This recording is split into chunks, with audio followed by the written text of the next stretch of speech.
The thunderous roar echoed in the dark, damp vastness of the unknown as Leonidas awoke.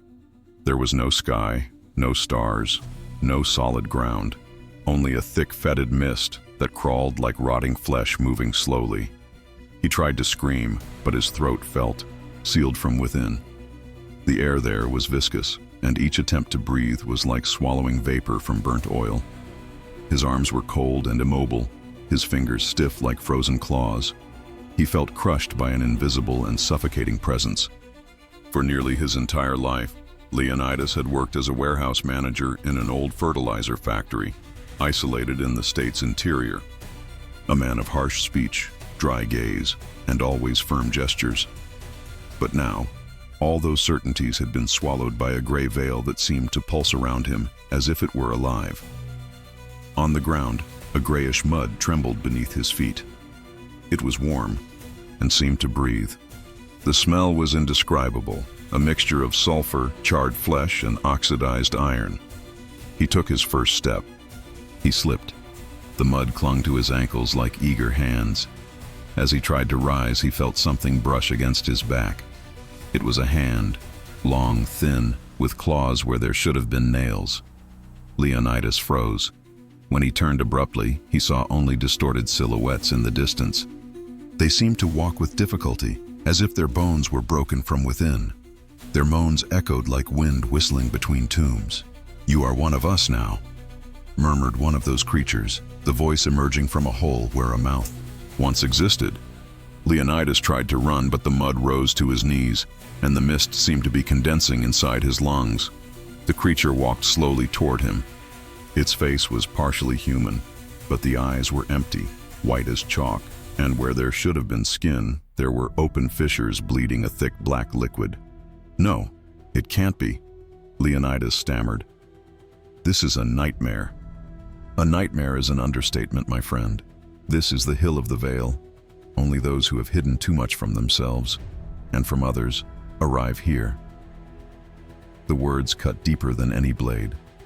Leonidas felt the weight of something, much larger than himself, collapse upon his shoulders. Those creatures crawled around him as if they were waiting, watching, judging. Some crawled, others climbed the dead trees that gradually emerged in the landscape. Trees hanged with ropes made of veins. The treetops were composed of faces trapped between twisted branches, eyes wide in agony. The closest creature approached and pointed to its own eyes, which soon began to melt like hot wax. "This is what happens here. The truth is so strong that it melts even vision," Leonidas screamed, not out of fear but from a primitive instinct to reject that reality. But the hill seemed alive. With each step it breathed, and with every breath he felt more parts of himself being sucked out. Memories, feelings, thoughts. And then came the pain. His stomach began to burn, and his chest felt like it was being crushed from within. He started to cough dark, thick blood. That was when he saw a different figure. It was not a deformed creature. It was a tall woman with very long silver hair, covered by a cloak that floated even without wind. Her eyes, however, were black as the abyss. She did not speak, but her presence crushed everyone around. The creatures fell to their knees. Leonidas also fell, as if his bones had lost all strength. The woman approached and extended her hand. "Do you want to know what brought you here?" Leonidas, with eyes filled with pain and red saliva dripping from his lips, tried to say yes. But before he could, she pointed to the ground. Suddenly, the mud opened as if it were a curtain, revealing a living image. An elderly man, thin, with sunken eyes, screaming from hunger in a dark corner of the warehouse. Leonidas recognized the place. It was one of the makeshift shelters in the factory where he worked. The old man had begged for help for weeks before being found dead, locked in the storeroom without food, because Leonidas had ordered not to give handouts. "You killed him, and it wasn't just him," Leonidas cried. But the tears falling from his eyes were not his. They were from the hill. The very ground seemed to feel the pain he should have felt long ago. The woman disappeared, and the cold returned, sharper, more merciless, as if it now knew exactly where to strike. Leonidas remained kneeling for hours, or perhaps days. The time on the hill of the veil followed no understandable logic. The mist whispered. Voices he did not know pronounced his name with disdain. The cold seemed to have ceased being a sensation and transformed into a disease that corroded his skin. Wounds sprouted like fungi, spreading across his body and opening small mouths that whispered sins he had never told anyone. At one point, a new presence formed in the mist. It was neither a creature nor a being of light. It was something hybrid. It walked upright, but its skin was composed of fragments of human faces, as if it had been stitched together with pieces of soul. It stood over 2 meters tall, and wherever it passed, the ground necrotized, rotting in real time. It carried a lantern made of skulls and hardened intestines, and its gaze, if it could be called that, was a flaming hole between the seams. "Do you remember me, Leonidas?" The voice was deep, like the sound of tomb doors being dragged by the wind. Leonidas did not answer. The being then raised the lantern, and from it came a scarlet glow that illuminated not the present, but the past. "You never got your hands dirty, but your indifference was the thread that hanged dozens." Images began to emerge in the air, like reflections in a broken mirror. A young boy, with one leg crushed under a pile of boxes that had fallen during a night shift. Leonidas, cold and hurried, telling them not to call an ambulance, just use ice, and then send him home. The boy died 3 days later, alone, with a high fever and sepsis. You ordered it to be covered up, paid for silence, and then slept peacefully in that 4-story house of yours. Leonidas tried to cover his eyes, but the images surged within his mind. They were ingrained in his flesh, oozing like pus, and they did not stop. A pregnant woman, fired after fainting, from overwork. She died with the baby in her womb, alone, without health insurance because he had cut unnecessary costs.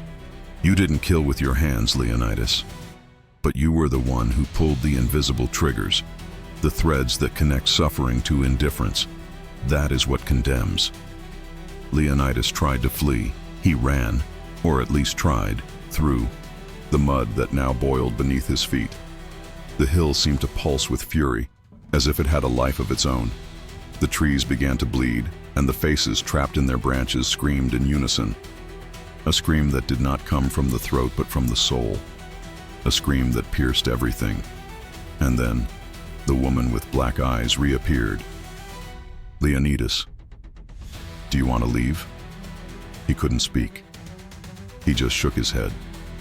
The wounds on his skin seemed to multiply, and the ground was now slowly sucking him in, as if the hill wanted to devour him. Then accept, not what was done to you, but what you did to the world. The true door only opens for those who accept the rotten reflection of their own being.